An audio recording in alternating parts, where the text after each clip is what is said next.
Hello, beautiful humans, and welcome to the Mental Wellness Wake Up Show, a weekly podcast where growth minded, creative people come to learn best practices from both spirituality and psychology that create lasting well being.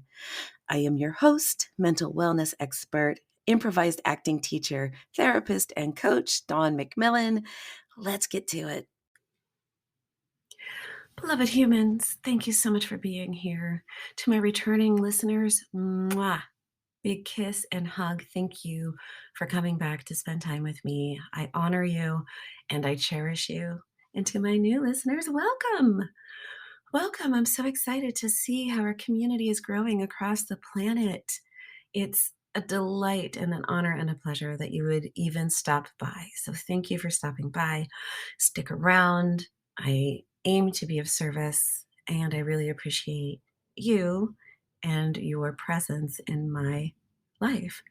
So please do continue to like, share, and subscribe. It makes all the difference in the world. We get to grow our little community, and that's just more people elevating consciousness and spreading joy on the planet. So, what I want to share with you today is it's okay to be okay. It's okay to be okay. What do I mean by this other than, yeah, Don, whatever, that's obvious. It's a tautology. It's okay to be okay. So, first of all, in recent years, we've had quite an uptick in people acknowledging their suffering, their struggles, their mental health concerns. And so you see a lot of it's okay not to be okay. And it is. All feelings are welcome. All experiences are valid. So, on those days, those moments, sometimes those weeks, when life feels a little bit like a slog, when your brain is not your friend, when your body is struggling, it's okay not to be okay. You do not owe the world positivity. American culture has created a sort of toxic positivity culture. And I struggle against this a lot when I was working in addiction, because I would want to guide my client to relapse prevention strategies. And much of the time, the strategy they wanted to use, and the only one they wanted to use, was to just think positive.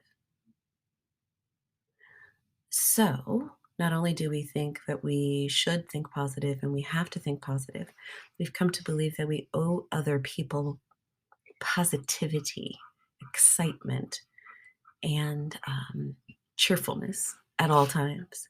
So I honor and I embrace our understanding that sometimes things are not as okay as they might otherwise be. And so, yes, it is okay to not be okay. And it's okay to be okay. It's okay to be okay. We do not have to lean into our mental illness. We do not have to wallow in our stress. We do not have to define ourselves by our diagnoses. We can have our diagnoses, have our stress, have our tough mental health challenges or physical challenges, and be okay. It is okay to be okay. It is okay to be okay. It is okay to notice all the suffering in the world and be okay. Wait, what? Yeah, yeah, yeah. You can notice and understand that sometimes there are terrible things going on in the world. You do not have to create your own suffering because of that. It's okay to be okay. It's okay to be financially okay when other people are homeless, without homes. It's okay to be financially okay when a member of your family is not. It's okay to be physically okay when other people are unhealthy. It's okay to be mentally okay, emotionally okay when other people are ill.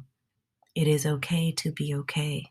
I am giving you permission to not be suffering. Now, some of you are like, why are you hammering this home? Of course, it's okay to be okay. I know it's okay to be okay. For you, return to the it's also okay not to be okay, but it's okay to be okay. You can have your diagnoses and be okay. You can have bipolar disorder and be okay.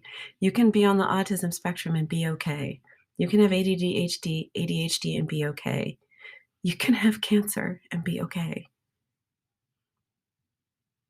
You can have less than $1 to your name and be okay.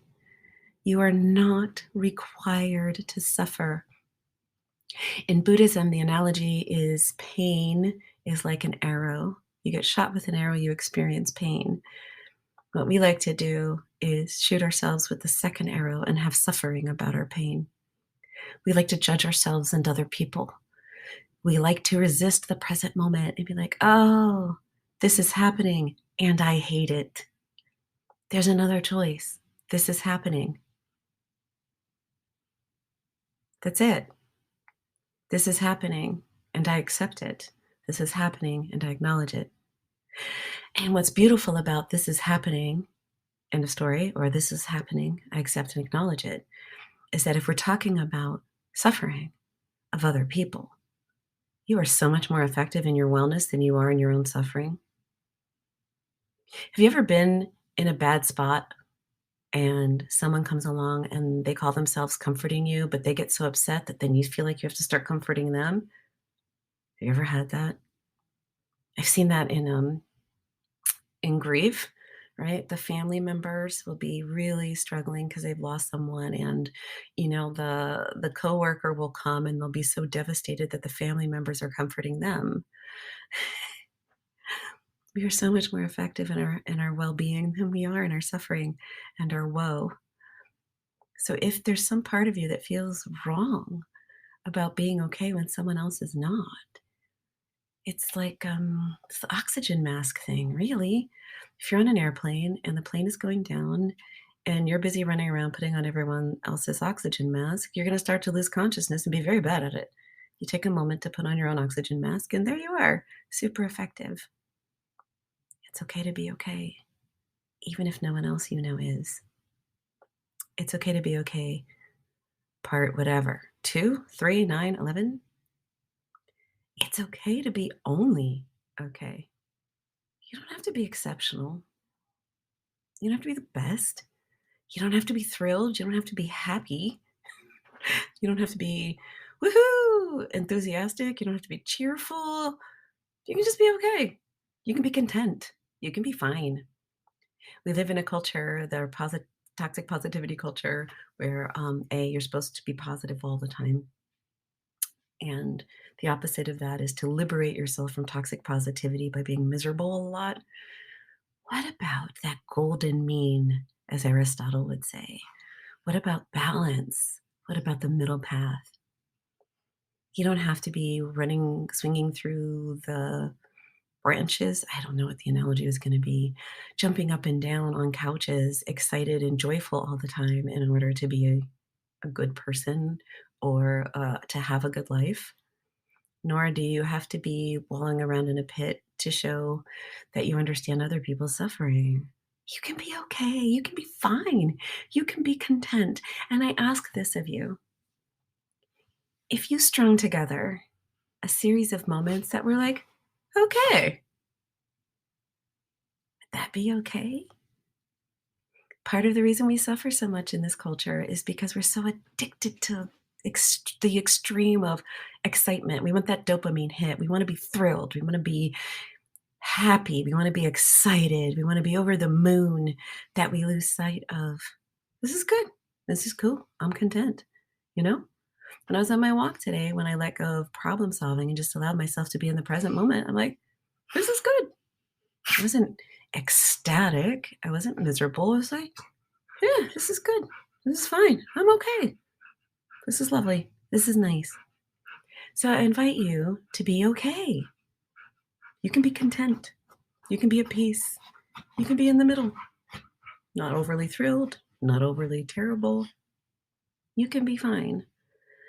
And the more we allow ourselves to be in the golden mean being average, that's what Aristotle is talking about is, between courage and cowardice is the golden mean, the middle spot, the Goldilocks spot, if you will, the middle path. The more we can accept okayness, the more we can stop being addicted to the extremes, the better life we'll have overall. One thing I learned from the book Dopamine Nation is that there's a self-correction that often happens. I do a lot of theater, and there's an understanding in theater about the post-show depression or the post-show letdown, right? You do a run of a show, the adrenaline is popping, the audience is having a great time. You've spent all these months with these really cool creative people, and then bada boom, bada bing, it's over. It's the life does that in a lot of ways. Big thrill, big low. And so when we allow ourselves to stop chasing the thrill, we often free ourselves from the big low. Many of us are addicted to the dopamine hit. We cannot stand any feeling other than woohoo. And when we're not woohoo, we think there's something wrong. So I'm inviting us all, one, to stop being addicted to our suffering. There's a form of narcissism called covert narcissism, and that's the version of narcissism which experiences itself as I am so special because no one has suffered like I have suffered, and no one understands my suffering. We're all accustomed to the grandiose narcissist who's like, I'm the most special person, I'm the best, I'm the smartest, I'm the cutest, I'm the whatever. But some of us are giving into this narcissistic tendency to be the most uniquely diagnosed suffering person that ever lived. So, on the one hand, I'm super special, I have the most likes, I'm the cutest, I'm the best. On the other hand, I'm the worst. And because of the way our culture is set up, some of us are vacillating between the two. If I'm not the best, I'm the worst. If I'm not the most special, I'm the most meaningless. What if it's okay to be okay? What if it's okay to be okay? What if it's okay to be like the other girls? What if it's okay to be like the other guys? What if it's okay to have a pleasant time? What if it's okay to be content? What if it's okay to be okay? So in this moment, I just want to invite you to tune into your okayness. If you're feeling really good, awesome. Allow that to exist. And also tune into your okayness. The contentment underneath it. And if you're upset or feeling some kind of low mood, where is okayness available to you? For example, often my dog makes a ton of noise when I'm trying to record a podcast. He's just over there, doing his little dog thing. That's okay. Contentment, peace. And I think a lot of those spiritual teachers that we admire, the ones who give you that true sense of, wow, that person is tuned into something and I want a piece of that. In my language, they have a certain quality of okayness. There's a certain peace in the okayness that I'm talking about. It's not running around all over the place. It's not wallowing. There's just a sense of here, now, okay. Okay. You're okay. You're whole. You're perfect. You're complete. Just as you are. Just as you are. You don't have to be any more special than you already are. You don't have to be any less special than you already are. Right now, you're complete. And I invite you to have a life that feels pretty darn good most of the time, and let that be okay. And if you would do me the courtesy of coming back again sometime, I would be thrilled because I really enjoy spending this time with you. See you next time.